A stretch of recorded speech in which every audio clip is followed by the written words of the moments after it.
साथियों नमस्कार। जनता की बात कार्यक्रम में आप सभी का स्वागत है। हमारे कार्यक्रम का विषय है स्टार्टअप और संभावनाएं। जैसा कि हम जानते हैं, भारत के माननीय यशस्वी प्रधानमंत्री जी नरेंद्र मोदी जी का सपना है कि भारत के युवा इतने सशक्त हो सकें कि वह नौकरी खोजने के बजाय नौकरियां दे सकें। उसी को लेकर आज हम ये कार्यक्रम आप सभी के बीच लेकर आए हैं। इस कार्यक्रम में आज हमारे बीच बात करने के लिए हैं माननीय अभिषेक बर्डिया जी, जो कि कार्यकारी प्रमुख हैं मध्य प्रदेश स्टार्टअप सेंटर के, और साथ ही मार्केटिंग विशेषज्ञ के रूप में हमारे साथ हैं अरुणाब दुबे जी, जो भी मध्य प्रदेश स्टार्टअप सेंटर में है। सर, आप दोनों का कार्यक्रम में बहुत बहुत स्वागत है। Thank you. साथियों, जैसा हम जानते हैं कि हमेशा यह कार्यक्रम आपसे ही जुड़े हुए विषयों के लिए होता है, तो यह स्टार्टअप आप ही के लिए जो कार्यक्रम हम लेकर आए हैं कि आपके अंदर कोई ऐसा एक आइडिया चल रहा है जिसे आप अपने करियर में, अपने भविष्य में आगे बढ़ना चाहते हैं, उसके साथ में आना चाहते हैं और उससे आप अपना पूरा कार्य क्षेत्र बदलना चाहते हैं, कहीं ना कहीं अपना भविष्य बदलना चाहते हैं, तो यह कार्यक्रम आपके ही लिए है। आज यहाँ पर आपको ऐसी ऐसी जानकारियाँ मिलेंगी कि किस तरीके से आप अपने आइडिया को सामने लेकर आएँ और कैसे सरकार आपको उन आइडियाज़ में मदद करती है। तो सर, सबसे पहले हम आप ही से जानना चाहेंगे, जहां हम बात कर रहे हैं स्टार्टअप की, हर जगह न्यूज़ है, हर जगह समाचारों में पढ़ने को मिल रहा है स्टार्टअप के बारे में, तो स्टार्टअप क्या होता है इसके बारे में हम जानना चाहते हैं और क्या इसके कुछ प्रकार हैं, तो उसके विषय में भी हम जानना चाहेंगे। बिल्कुल। स्टार्टअप की वैसे तो कई डेफिनेशंस मार्केट में फ्लोट करती हैं, मगर यदि हम गवर्नमेंट ऑफ इंडिया के स्टार्टअप इंडिया द्वारा दी गई डेफिनेशन पे जाएं, तो एक स्टार्टअप बेसिकली एक ऐसा बिजनेस है जो कि एक इनोवेटिव आइडिया पे काम कर रहा है। जी। वो इनोवेशन या तो किसी प्रोडक्ट के फॉर्म में हो सकता है जी। या प्रोसेस के फॉर्म में हो सकता है। जी। उसमें टेक्नोलॉजी का इन्वॉल्वमेंट होना ज़रूरी है जी। या वांछित है। जी। उसके अलावा ये एक ऐसा आइडिया है जो कि बहुत रैपिडली स्केल अप कर सकता है जी। और ये रेपीटेबल है। जैसे कि यदि जो आइडिया मेरा बैंगलोर में जो प्रोडक्ट चल रहा है, वही आइडिया मेरा जम्मू कश्मीर में भी चल सकता है। ये कुछ पैरामीटर्स होते हैं जिसपे कि स्टार्टअप इंडिया इस तरह के आइडियाज़ को इवैल्यूएट करता है और फिर वो स्टार्टअप है या नहीं उसे एक रिकग्निशन देता है। तो हम उसी डेफिनेशन पे स्टिक करना पसंद करते हैं। तो अगर कोई भी इंसान है, यदि उसके दिमाग में कोई एक ऐसा नया प्रोडक्ट आ रहा है, जैसे कि हम खेती की बात करें, खेती में मान लीजिए बीज कैसे रोपे जाएं, उसको लेकर के कोई नई मशीन का एक आइडिया किसी के दिमाग में आया, तो वो एक स्टार्टअप बनने के लिए क्वालिफाई कर सकता है। वहीं यदि हम बात करें जोमेटो की, फूड डिलीवरी की, तो ऐसा नहीं है कि फूड हम पहले ऑर्डर नहीं करते थे, मगर एक ऐप के थ्रू बहुत सारे रेस्टोरेंट से एक साथ हमारे पास में चॉइस आ जाती है और हम फूड ऑर्डर कर सकते हैं। ये एक प्रोसेस इनोवेशन था। फूड वही है। तो इस तरह के प्रोसेस या प्रोडक्ट इनोवेशन टेक्नोलॉजी इन्वॉल्वमेंट के साथ में, और ये आइडिया जो है, जिस तरह से बीज चेन्नई में रोपे जाएंगे वैसे ही जम्मू कश्मीर में रोपे जाएंगे, वैसे ही आसाम में रोपे जाएंगे। तो ये जो रिपीटेबिलिटी है, ये फैक्टर्स जब आ जाते हैं तो वो एक सक्सेसफुल स्टार्टअप के प्रमाण होते हैं। रही बात प्रकार की, तो स्टार्टअप का जनरली ऐसा कोई प्रकार नहीं माना जाता है, मगर स्टार्टअप क्योंकि बहुत अलग अलग इंडस्ट्रीज से आते हैं, तो इसलिए उसके अंदर बहुत विविधताएं मिलती हैं। तो यदि कोई फिनटेक का स्टार्टअप है, तो वो एक रोबोटिक्स के स्टार्टअप से बहुत अलग होगा। यदि कोई रिटेल D2C कंपनी का स्टार्टअप है, तो उसका बहुत ही अलग चैलेंजेस, बहुत ही अलग पैरामीटर्स होंगे। तो उस हिसाब से yes, there is a very wide variety जिसको कि स्टार्टअप्स की कैटेगरी में गिना जाता है, मगर इसका कोई स्पेसिफिक प्रकार इस तरह से कोई डिफाइन नहीं करा गया है। बहुत ही बढ़िया। जैसे हमने यहाँ पर जाना कि अगर आपका कोई आइडिया है और उस आइडिया को पूरे भारत में, पूरे देश में, या ये कहें कि कई प्रदेशों में एक साथ हाथों हाथ ले लिया जाता है, तो वह एक सफल स्टार्टअप हो सकता है जिसमें आप आगे बढ़ सकते हैं और कई लोगों को एक साथ वहां पर जोड़ सकते हैं। ये भूमिका आप वहां पर निभा सकते हैं। सर, जैसा अभी सर ने कहा, स्टार्टअप के साथ में एक शब्द जोड़ा, स्टार्टअप इंडिया, तो बहुत ही वजनदार शब्द है ये। तो हम इसके विषय में जानना चाहेंगे कि स्टार्टअप इंडिया से क्या तात्पर्य है, क्या स्थिति है, स्टार्टअप इंडिया क्या है? जी, आप अगर इसे ब्रॉडर सेंस में देखें तो स्टार्टअप इंडिया बेसिकली DPIIT के अंडर ऑपरेट होता है। इसे सेंट्रल गवर्नमेंट चलाती है। DPIIT हम सबको, मतलब हम सारे स्टेट्स को ये एक अपॉर्चुनिटी देती है कि हम अपनी अपनी स्टार्टअप पॉलिसीज़ अपनी पॉपुलेशन, अपनी नीड्स के हिसाब से गठित कर सकें, जो हमने अपनी हर एक स्टेट की अपनी अपनी पॉलिसीज़ हैं लगभग आज के समय में। तो स्टार्टअप इंडिया कह लीजिए कि ये हमारी अम्ब्रेला यूनिट है जिसके अंडर हम ऑपरेट करते हैं। जो बेसिक फंडिंग्स हैं, जो हमारे बेसिक सपोर्ट्स हैं, जो हमारी बेसिक गाइडलाइंस हैं, हमारी पेरेंट यूनिट है, वो स्टार्टअप इंडिया होती है। तो एक ब्रॉडर सेंस में या एक मुद्दई तौर पे देखा जाए तो वो हमारा पेरेंट ऑर्गेनाइजेशन है, हमारा अम्ब्रेला ऑर्गेनाइजेशन है, हम सब उसी का एक हिस्सा हैं। तो ये ये हमारा एक स्टार्टअप इंडिया का पॉइंट ऑफ व्यू रहता है। पॉइंट ऑफ व्यू है। बहुत ही बढ़िया कि यहाँ स्टार्टअप और स्टार्टअप इंडिया दोनों ही जानना ज़रूरी थे, क्योंकि दोनों ही शब्द हमें देखने को मिल रहे हैं। सर, हम जानना चाहेंगे कि स्टार्टअप की जब बात कर रहे हैं हम, या स्टार्टअप इंडिया जहां हम उपयोग कर रहे हैं, तो इसकी कौन कौन सी योजनाएं हैं, या हम कहें कि सरकार कौन सी सुविधाएं प्रदान कर रही है स्टार्टअप के लिए, जिससे अधिक युवा इसका लाभ ले सकें और इस प्लेटफॉर्म पर जुड़ सकें? जी, बहुत ही अच्छा क्वेश्चन है जी। यदि हम बात करें किस तरह की योजनाएं सरकार द्वारा इम्प्लीमेंट करी जा रही है, तो उसको प्रमुखतः दो भागों में डिवाइड कर सकते हैं। कुछ योजनाएं हैं जो कि सेंट्रल गवर्नमेंट ऑफ इंडिया कर रही है इम्प्लीमेंट, कुछ है जो स्टेट गवर्नमेंट्स कर रही हैं। जी। हम सबसे पहले सेंट्रल गवर्नमेंट की स्कीम्स के ऊपर बात करते हैं। सेंट्रल गवर्नमेंट के मुख्यतः 3 से 4 ऐसे इंटरवेंशंस हैं जो कि यहाँ पे उल्लेखनीय हैं। सबसे पहला, जैसे कि हमने बात करा startup India. Startup India basically एक पॉलिसी फ्रेम करने वाली ऑर्गेनाइजेशन है। जैसे कि यदि इनकम टैक्स में कोई बेनिफिट देना है, स्टार्टअप का रिकग्निशन देना है, इस तरह के काफ़ी सारी चीज़ें जो हैं, अभी लेटेस्ट में एक सेंट्रल गवर्नमेंट ने कहा था कि हम स्टार्टअप को मिलने वाले लोन को 65 से 80% तक जो है गारंटी करेंगे, कोलेटरल फ्री लोन दिलवाएंगे स्टार्टअप्स को। तो इस तरह की योजना, इस तरह की पॉलिसीज़ बनाना, ये स्टार्टअप इंडिया का इनिशिएटिव होता है, जो कि फाइनली गवर्नमेंट ऑफ इंडिया के थ्रू इम्प्लीमेंट होता है। सेकेंड इनिशिएटिव जो गवर्नमेंट ऑफ इंडिया का है प्रमुख, वो है अटल इनोवेशन मिशन के नाम से। जो अटल इनोवेशन मिशन है वो आज की तारीख में 59 इंक्यूबेशन सेंटर्स देश के विभिन्न पार्ट्स में चला रहा है। ये incubation centres model incubation centres हैं, जिनकी तर्ज के ऊपर बाकी इंस्टीट्यूशंस, बाकी एजुकेशनल इंस्टीट्यूशन, स्टेट गवर्नमेंट्स अपने अपने इंक्यूबेशन सेंटर्स चला रही हैं। ये एक रोल मॉडल की तरह से काम कर रहे हैं। आज की तारीख में यदि हम मध्य प्रदेश की बात करें तो हमारे पास में 3 अटल इंक्यूबेशन सेंटर्स आज की तारीख में संचालित हैं। और उनकी देख करके, उनसे प्रेरणा लेकर के, उनसे कुछ सीख करके बाकी हमारे पास में करीबन 45 से ज़्यादा इंक्यूबेशन सेंटर्स उनके अलावा स्टेट के अंदर काम कर रहे हैं। ये सेकेंड इंटरवेंशन है जो कि गवर्नमेंट ऑफ इंडिया की तरफ से है। तीसरा इंटरवेंशन है सीड फंड स्कीम। ये अगेन स्टार्टअप इंडिया के अंडर में आता है। इसमें स्टार्टअप इंडिया कुछ चयनित इंक्यूबेशन सेंटर्स को पैसा देता है। जो पैसा वो इंक्यूबेशन सेंटर्स बाद में स्टार्टअप्स को ग्रांट और इक्विटी इन्वेस्टमेंट की फॉर्म में देते हैं। तो इस तरह से जो एक बेसिक छोटे छोटे चेक्स होते हैं, 10 लाख, 15 लाख, 25 लाख तक रुपए तक का इन्वेस्टमेंट होता है, और फिर उससे ऊपर का जो इन्वेस्टमेंट होता है वो कन्वर्टेबल इक्विटी की फॉर्म में होता है। ये बेसिक सपोर्ट होता है जो कि एक स्टार्टअप जो कि बहुत इनिशियल स्टेज पे है, जिसके पास में फंडिंग की शायद बहुत अवेलेबिलिटी नहीं है, उनको इस तरह का सपोर्ट प्रोवाइड करवाया जाता है। और ये किसी भी स्टार्टअप के शुरुआत के पहले 2 सालों में प्रोवाइड करवाया जाता है। ये हुआ तीसरा इंटरवेंशन। चौथा इंटरवेंशन जो गवर्नमेंट ऑफ इंडिया ने करा है वो है स्टार्टअप फंड ऑफ फंड्स, जो कि SIDBI fund of funds manage करता है। इसके तहत गवर्नमेंट ऑफ इंडिया ने 10,000 करोड़ का एक फंड अलग से क्रिएट करा है, जो कि सिडबी अलग अलग वेंचर कैपिटल फंड्स में, ऑल्टरनेटिव इन्वेस्टमेंट फंड्स जिनको कि सेबी द्वारा अप्रूवल प्राप्त है, उनमें इन्वेस्ट करता है। और ये ऑल्टरनेटिव इन्वेस्टमेंट फंड्स जब सिडबी से ये पैसा लेते हैं तो ये प्रॉमिस करते हैं कि वो कम से कम इससे 2 गुना पैसा भारत के स्टार्टअप्स में इन्वेस्ट करेंगे। इसी तर्ज पे हम स्टेट गवर्नमेंट की बात करते हैं। हम लोग स्टेट गवर्नमेंट के अंदर हम फाइनेंशियल और नॉन फाइनेंशियल बेनिफिट्स दोनों पे फोकस करते हैं। यदि हम फाइनेंशियल बेनिफिट्स की बात करें तो हम भी कई तरह के बेनिफिट्स प्रोवाइड करते हैं। जैसे कि यदि किसी स्टार्टअप को आरबीआई मान्यता प्राप्त बैंक या एनबीएफसी से कोई लोन मिला है, लॉन्ग टर्म लोन मिला है, या किसी SEBI registered alternate investment fund या वेंचर कैपिटल फंड से कोई इन्वेस्टमेंट मिला है, तो उसका 15% मैक्सिमम 15 लाख रुपए हम लोग उनको एज अ ग्रांट देते हैं।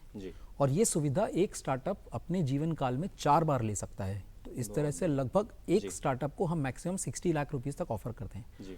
और यदि यही स्टार्टअप महिला द्वारा मतलब महिला लेड बोलते हैं, यदि वह है तो इसमें 20% एक्स्ट्रा मिलता है। तो वो 15 लाख 18 लाख हो सकता है और 60 लाख 72 लाख हो सकता है।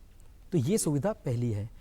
ये तो खैर बहुत जिनको फंड मिल गया है उनके लिए है। यदि हम किसी भी स्टार्टअप की बात करें, पहले दिन जब आप काम चालू करते हो तो आपको सबसे पहले एक ऑफिस की रिक्वायरमेंट होती है। उस ऑफिस के लिए आप रेंट पे करते हैं। तो इस रेंट पेमेंट के अंदर हम आपको 5,000 रुपए प्रति माह फॉर द फर्स्ट 3 ईयर्स या एनी 3 ईयर्स आप हमसे स्टेट गवर्नमेंट से क्लेम कर सकते हैं। और हम ये ऑलरेडी बहुत सारे स्टार्टअप्स को दे रहे हैं।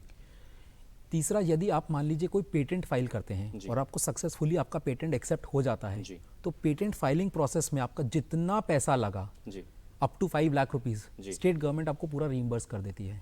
बहुत बहुत बढ़िया। इसके बाद में मध्य प्रदेश जो है एक इंजीनियरिंग और एग्रीकल्चर बेस्ड इकोनॉमी है, तो इसलिए हमारा फोकस जो है हमेशा प्रोडक्ट बेस्ड स्टार्टअप्स के ऊपर रहता है। प्रोडक्ट बेस्ड स्टार्टअप्स यदि आप बना रहे हैं, मतलब कि यदि आप कोई मैन्युफैक्चरिंग यूनिट लगा रहे हैं जिसमें कि आपका रॉ मटेरियल और फिनिश गुड्स वो सेम नहीं है, आप कुछ प्रोसेसिंग कर रहे हैं, इस प्रोसेसिंग करने वाले स्टार्टअप के लिए हमारे पास में स्पेशल प्रिविलेजेस हैं। जैसे कि आपके जो इलेक्ट्रिसिटी जो चार्जेस हैं उसके अंदर आपका पर यूनिट चार्ज जो है वो 5 रुपये पे फिक्स कर दिया जाता है फॉर 3 इयर्स। इलेक्ट्रिसिटी ड्यूटी जो है वो 3 साल के लिए वेव ऑफ कर दी जाती है। आप अगर 25 लोगों तक उस फैक्ट्री में आप एम्प्लॉय कर रहे हैं तो अप टू 25 लोगों का 5,000 रुपये महीना सरकार, मध्य प्रदेश सरकार आपको रीइंबर्स करेगी फॉर द 3 इयर्स। 13,000 रुपये महीना आपको हर 25 एम्प्लॉय के ऊपर 3 साल तक ट्रेनिंग और डेवलपमेंट के नाम पे हम ऑफर करते हैं। और उसके अलावा MSME development centre, MSME technology centre वगैरह जैसी सुविधाएं जो हैं उसके अंदर हम आपको फ्री में यूज़ करने का मौका देते हैं। ये हो गया financial benefits. Non financial benefits की अगर हम बात करें तो हम बहुत तरह के मार्केटिंग सपोर्ट, आपको इन्वेस्टर्स से कनेक्ट करवाना, मार्केटिंग अपॉर्चुनिटीज़ जो हैं, जैसे कई जगह पे एग्जीबिशंस लगती हैं तो सरकार एग्जीबिशन में स्टॉल्स खरीद के चयनित स्टार्टअप्स को वहाँ पे फ्री ऑफ कॉस्ट भेजती है। तो इस तरह की कई एक्टिविटीज़ हम रेगुलर बेसिस पे कर रहे हैं। उन्हें प्लेटफॉर्म बिल्कुल हम हायर एजुकेशन इंस्टीट्यूशंस के अंदर जो है बूट कैंप्स ऑर्गेनाइज कर रहे हैं जिसके थ्रू हम स्टूडेंट लेवल पे स्टार्टअप्स के बारे में जागरूकता और राइट नॉलेज इम्पार्ट कर सके। क्योंकि अगर किसी ने इस पाथ पे चलना शुरू करा और अगर उसको ये नहीं पता है कि स्टार्टअप होता क्या है और वो गलत रास्ते पे चल गया तो वो न सिर्फ अपने जीवन के कुछ साल खराब करेगा बल्कि फाइनेंशियली भी लॉस में आएगा और जो एक मेंटल हैरेसमेंट होता है वो एक अलग है। तो हमारा कोशिश ये है कि हम right kind of knowledge at the right stage उनको प्रोवाइड करें और उसके हिसाब से फिर सक्सेसफुल एंटरप्रेन्योर्स जो है हमारे सिस्टम से बाहर निकाल सकें। बहुत बढ़िया सर ने यहाँ पर अपने पूरे प्रश्न का शून्य से शिखर तक का पूरा हमें यहाँ जानकारी दे दी कि किस प्रकार शुरुआत कर सकते हैं, कौन कौन सी सुविधाएं आपको मिलेंगी। जैसा सर ने बताया कि पूरे भारत में सरकार के द्वारा 59 इंक्यूबेशन सेंटर्स चलाए जा रहे हैं। मध्य प्रदेश में 3 सेंटर्स हैं जिनके अंडर में 45 और सेंटर चलाए जा रहे हैं। जब भी आप स्टार्टअप शुरू करते हैं तो कौन कौन सी फैसिलिटी आपको मिलती है, जिसमें आपको फंड दिया जा रहा है 15% जहाँ पर मिलता है और अगर महिलाएं कर रही हैं तो उनको 20% अधिक मिलता है। आपको जो इलेक्ट्रिसिटी आप यूज़ कर रहे हैं उसमें आपको मदद मिल रही है। जो आप किराया पे कर रहे हैं, सबसे बेसिक नीड होती है कि कहीं आपने स्टार्टअप शुरू किया तो सबसे पहले चिंता होती है कि कहाँ से ये बेस फंडिंग निकलेगी। तो देखिए वहाँ पर आपको 3 साल तक के लिए जो एक 5,000 रुपये महीने किराया भी गवर्नमेंट आपको प्रदान कर रही है। उसके साथ में ऐसी कई सुविधाएं आपको मिल रही हैं। सर हम जानना चाहेंगे कि जो स्टार्टअप कर रहा है व्यक्ति, एक युवा है मान लेते हैं, उसके पास आइडिया तो है लेकिन फाइनेंशियल उसके पास में कोई बैकग्राउंड नहीं है। ऐसी स्थिति में कैसे उसे इन योजनाओं का लाभ मिल सकता है, कैसे वो अपना स्टार्टअप शुरू कर सकता है? देखिए, एक स्टार्टअप को बनने के लिए इनोवेटिव थिंकिंग एक बहुत ज़रूरी चीज़ है। जैसा कि आपने कहा, उसके पास एक आइडिया है जी।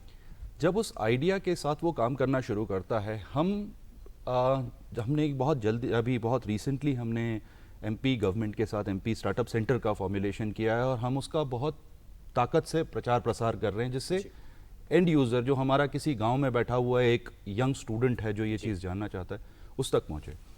जब वो स्टूडेंट हमारे बारे में जानता है तो वो हमारे साथ कनेक्ट करता है। जब वो हमसे कनेक्ट करता है तो उस वक्त हम उसे सही रास्ता दिखाते हैं। पहले तो हम खुद उसके कॉन्सेप्ट को समझने की कोशिश करते हैं। हम भी कोई इंसाइक्लोपीडिया तो नहीं है कि हमें दुनिया की सारी जानकारी हो, लेकिन उसके कॉन्सेप्ट को ब्रॉडली समझकर, उसकी ज़रूरतों को समझते हुए हम उसे सही इंक्यूबेशन सेंटर्स के साथ कनेक्ट करते हैं। जैसा कि अभिषेक जी ने मुझसे पहले आपको बताया कि ये जो हमारे इंक्यूबेशन सेंटर्स हैं, इनके थ्रू जो सीड फंडिंग स्कीम्स होती हैं वो डिसबर्स की जाती हैं। तो ये जो सीड फंड है, बेसिकली आप अगर सीड फंड का शाब्दिक अर्थ देखेंगे तो ये एक बीज की तरह हम बात करते हैं। तो जैसे एक आइडिया जो होता है, आइडिया तो हमारे दिमाग में ज़रूर होगा, लेकिन अब वो आइडिया मार्केट में जाके बेचने योग्य होगा या नहीं होगा, ये एक बहुत बड़ी चीज़ है। क्योंकि एंड ऑफ द डे हम किसी भी स्टार्टअप को अंत में उसका जो सार है वो एक बिजनेस है, पैसा कमाने का जरिया है। तो उस चीज़ का एक प्रूफ ऑफ कॉन्सेप्ट बना पाना, इन सारी चीज़ों के लिए वो सीड फंड दिया जाता है। प्लस उसके साथ जितने भी सपोर्ट्स उसे चाहिए अपने कॉन्सेप्ट को टेस्ट करने के लिए, मार्केट में एंटर करने के पॉइंट ऑफ व्यू से, अपनी बाकी की रिसोर्सेज को फुलफिल करने के लिए, लीगल इम्प्लीकेशंस को समझने के लिए, ये सारी चीज़ों के लिए इंक्यूबेशंस होते हैं। तो हम अपनी उस स्टार्टअप की समझ को देखते हुए और हमारे इंक्यूबेशन सेंटर्स की एक्सपर्टीज को समझते हुए, जैसे आपने समझा कि हमारे पास 59 इंक्यूबेशन सेंटर्स जी सेंट्रल गवर्नमेंट चला रही जी। है, करीब 50 इंक्यूबेशन सेंटर्स हमारे स्टेट में चल रहे हैं, जिनमें से 3 एक अटल इंक्यूबेशन सेंटर के अंडर में आते हैं, बाकी अन्य संस्थाओं के द्वारा चलाए जा रहे जी हैं। इन्हीं सब इंक्यूबेशन सेंटर्स की अपनी अपनी एक्सपर्टीज होती जी। है। सब लोग मतलब नो ऑल या कह लीजिए सर्वज्ञ नहीं हो जी। सकते। तो हम स्टार्टअप की ज़रूरत और इंक्यूबेशन सेंटर की एक्सपर्टीज, जी उन दोनों को हम क्लब करते हैं। जी और जब ये दोनों चीज़ें अपनी एक ऑप्टिमल पॉइंट पे आती हैं, जी। तो उस समय में सीड फंड्स, जी एडिशनल ग्रांट्स, जी। ये सारी चीज़ें इम्प्लाई होना शुरू होती हैं। जी तो उस बिजनेस को एक शेप मिलता है जी और वहां से वो मोमेंटम मिलना शुरू होता है कि वो मार्केट में जा सके। जी तो ब्रॉडर सेंस में यहाँ से बात शुरू होती है जो आपने जी कहा मेरे जी जी जी बहुत ही बढ़िया। यहाँ पर हमने देखा कि अगर एक युवा के पास आइडिया है लेकिन फाइनेंशियल कहीं ना कहीं उसके पास में कमी है, उसको ये समस्याओं का सामना करना पड़ रहा है, तो किस प्रकार से ये इंक्यूबेशन सेंटर्स जो हैं उसकी मदद करते हैं और कैसे उसकी राह को आसान कर देते हैं। सर, हम यहाँ जानना चाहेंगे कि स्टार्टअप्स तो आपके सामने एक साथ हो सकता है कई आ जाते होंगे, कई लोग हैं जो आकर खड़े हैं कि हम भी करना चाहते हैं, हम भी करना चाहते हैं। तो ऐसे में कहीं ना कहीं एक प्रश्न ये खड़ा होता है कि आपको वहाँ एक चुनना है, फिल्टर लगाना है कि कौन सा ऐसा स्टार्टअप है जिसमें फंडिंग दी जा सकती है, जिसे आप फंड दे सकते हैं और उसका भविष्य अच्छा बन सकता है और वो स्टार्टअप वाकई ग्राउंड पर परफॉर्म कर सकता है। तो कैसे यह चुनाव आपके द्वारा किया जाता है?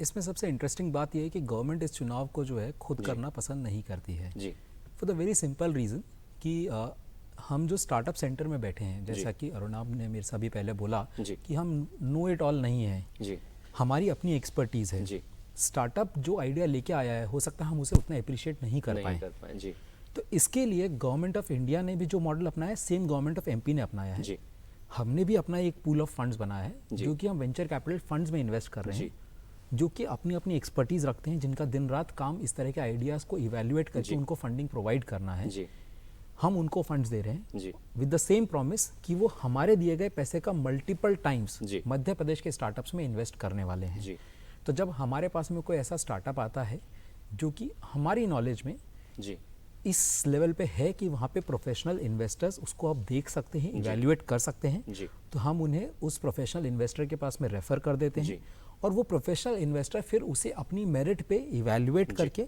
न सिर्फ मध्य प्रदेश के लेवल पे बल्कि नेशनली और इंटरनेशनली उसके International पोटेंशियल level को इवैल्यूएट करके जी। और उन्हें फंड्स प्रोवाइड करता है। जी जी तो ये मॉडल जो है ये सरकार इंप्लीमेंट कर रही है, गवर्नमेंट ऑफ इंडिया ने भी यही मॉडल इंप्लीमेंट करा है और हम भी वही मॉडल इंप्लीमेंट करते हैं।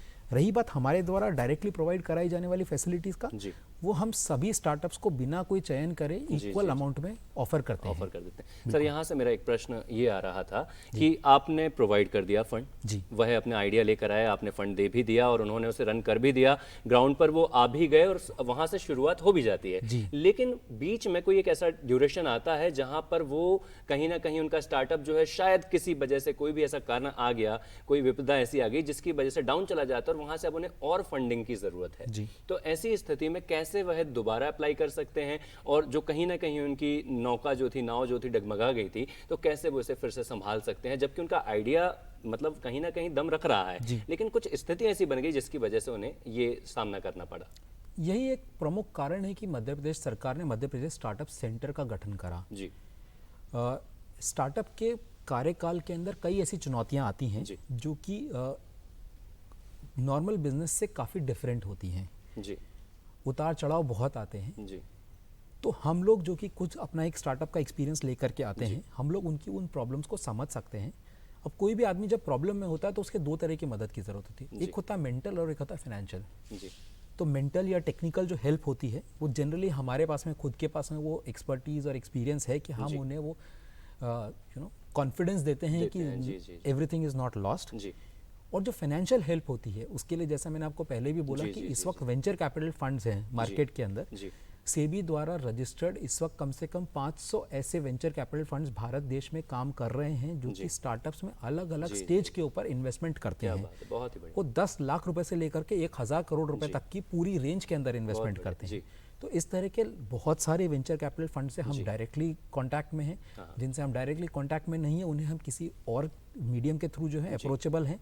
तो जैसी स्टार्टअप की रिक्वायरमेंट होती है हम उसके हिसाब से जो कॉन्फिडेंस बूस्टिंग होता है वो काम हम करते हैं। जी। यदि कोई ऐसी चीज़ है जो कि गवर्नमेंट के इंटरवेंशन से सॉल्व हो सकती है सिर्फ, जैसे मान लीजिए किसी डिपार्टमेंट का आपका कोई प्रॉब्लम आ गई है, या फिर किसी कस्टमर को आपको कोई प्रॉब्लम दे रहा है, इस तरह के कुछ इश्यूज होते हैं, तो वहाँ पे हम डायरेक्टली भी इंटरवीन करते हैं। और जहाँ पे फाइनेंशियल इशू है वहाँ पे हम उन्हें सही फाइनेंशियल रिसोर्स के पास में पहुंचा देते हैं। वो प्लेटफॉर्म कहीं ना कहीं आप उन्हें प्रोवाइड कर देते हैं। तो देखिए यहाँ पर ऐसा कई बार होता है कि किसी युवा ने स्टार्टअप लिया और बीच में कोई उसको मुसीबत आ गई हो, तो कितना अच्छा हमें यहाँ पर उसकी एक राह मिली है कि अगर ऐसा होता भी है तो बाकायदा उसके लिए आपको फिर से राह बताई जाती है। कहीं ना कहीं अगर मैं इसे कहूँ तो दोबारा से आपको मोटिवेट किया जाता है, आपकी काउंसलिंग की जाती है कि ठीक है, कहीं ठोकर लगी है, कहीं टकराए हैं, थोड़ा सा गिरे हैं, लेकिन संभला जा सकता है, खड़े हुए जा सकता है और फिर से दौड़ा जा सकता है। वहाँ पर सरकार आपको पुनः मदद करती है और आप अपना काम फिर से वहाँ से शुरू कर सकते हैं। सर, हम जानना चाहेंगे कि जहाँ हम बेंगलोर सिटी की बात करते हैं तो बेंगलोर सिटी को कहीं ना कहीं स्टार्टअप की राजधानी कहा जा रहा है, कैपिटल ऑफ स्टार्टअप। तो क्या अन्य शहरों में भी या अन्य प्रदेशों में भी ऐसा प्लेटफॉर्म मिल रहा है? क्या युवा वहाँ भी परफॉर्म कर पा रहे हैं? क्या अधिक से अधिक वहाँ उनको प्रोत्साहन मिल रहा है जिससे वो आगे बढ़ पा रहे हैं? आपने बिल्कुल सही बोला कि बैंगलोर जो है वो स्टार्टअप्स की राजधानी कहलाता है, क्योंकि आज की तारीख में यदि हम देखें सबसे सफल स्टार्टअप, सबसे ज़्यादा स्टार्टअप्स शायद बैंगलोर शहर में ही हैं। मगर बहुत सारे शहर हैं जो उसके अंदर अब बहुत तेज़ी से आगे बढ़ रहे हैं। इसमें बॉम्बे, दिल्ली, चेन्नई, अहमदाबाद ऐसे कई शहर हैं जो कि बहुत तेज़ी से आगे बढ़ रहे हैं। हमारे मध्य प्रदेश की यदि बात करें तो इंदौर बहुत तेज़ी से उभरता हुआ आ रहा है और भोपाल काफ़ी पीछे नहीं है अब। दोनों ही शहरों के अंदर लगभग, यदि हम इंदौर की बात करें तो हमारे पास में 1000 से ज़्यादा स्टार्टअप्स इस वक्त इंदौर के अंदर हैं और भोपाल के अंदर लगभग 800 से ज़्यादा स्टार्टअप्स इस वक्त जो हैं संचालित हैं। इसका कारण एक ये भी रहा है कि जो शुरुआत में स्टार्टअप कल्चर था वो एक आईटी सेक्टर से ड्राइव हुआ था। तो इस वजह से बैंगलोर, क्योंकि आईटी कैपिटल कहलाया जाता था, इस वजह से वो एक इनिशियल बेनिफिट बैंगलोर को मिला था।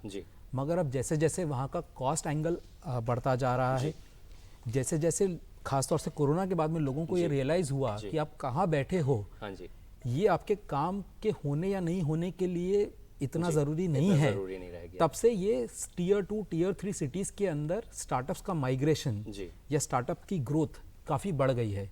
और ये एक बहुत ही पॉजिटिव साइन है और ये आश्चर्य का विषय नहीं होगा यदि अगले 5 साल बाद में इंदौर जो है बहुत ही रिस्पेक्टफुली स्टार्टअप सर्कल्स के अंदर और Bhopal may be another couple of years after that बहुत ही रेस्पेक्टफुली स्टार्टअप के कॉन्वर्सेशंस में लिया जाने लगा। बहुत ही बढ़िया सर, हम आपसे जानना चाहेंगे, संक्षेप में मैं पूछना चाहता हूं कि अगर स्टार्टअप की रीढ़ हम किसी चीज़ को कहना चाहें तो स्टार्टअप की रीढ़ क्या है जिसका विशेष ध्यान रखना उस युवा के लिए आवश्यक है, जिससे उससे गलती ना हो और वो अपनी राह में आगे बढ़ सके और भविष्य में जो भी उसने अपने लक्ष्य चुने हैं उन्हें प्राप्त कर सके? तो हम उन बिंदुओं के बारे में जानना चाहेंगे मुख्य।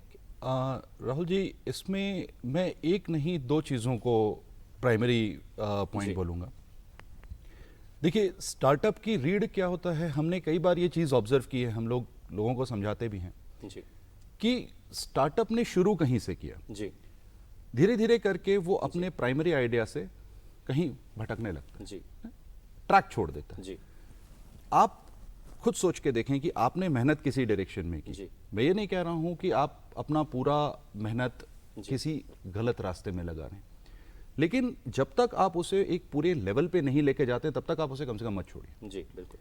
अधिकतर क्या होता है, युवा थोड़ी देर के बाद कंफ्यूज होने लगता है क्योंकि हैं यंग लोग हैं, इन्हें कोई मार्केट का बहुत पुराना एक्सपीरियंस नहीं है। तो जब ये ट्रैक लूज करना शुरू करते हैं तब ये बहुत ज़्यादा मनी बर्न करने लगते हैं, क्योंकि एक आइडिया जो हमने आधे दूरी तक बना लिया, कहीं हम उसको पूरा करने की स्थिति पे आ रहे थे, सडनली भूल गए। ये गलती हो जाती है कई बार।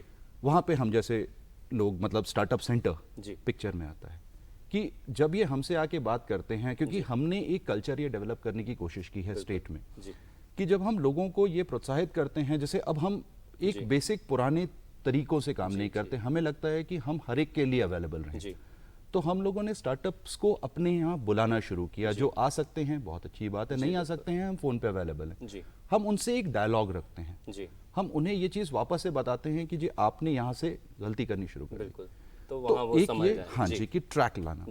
दूसरा एक बहुत बड़ा एस्पेक्ट ये है जो आपने रीढ़ की हड्डी की बात की।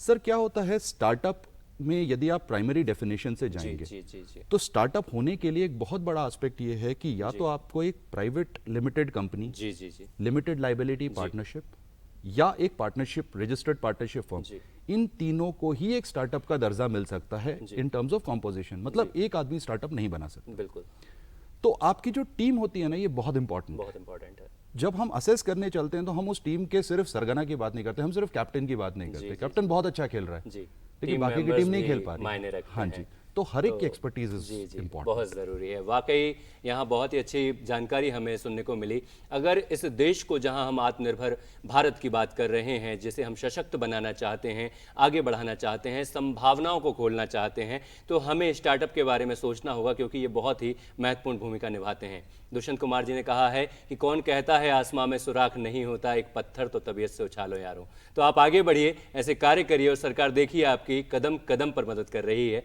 बहुत बहुत धन्यवाद आप दोनों का हमारे साथ जुड़ने के लिए, इतनी अच्छी जानकारी हम सभी के साथ साझा करने के लिए। थैंक यू सो मच, धन्यवाद, नमस्कार। Thank you.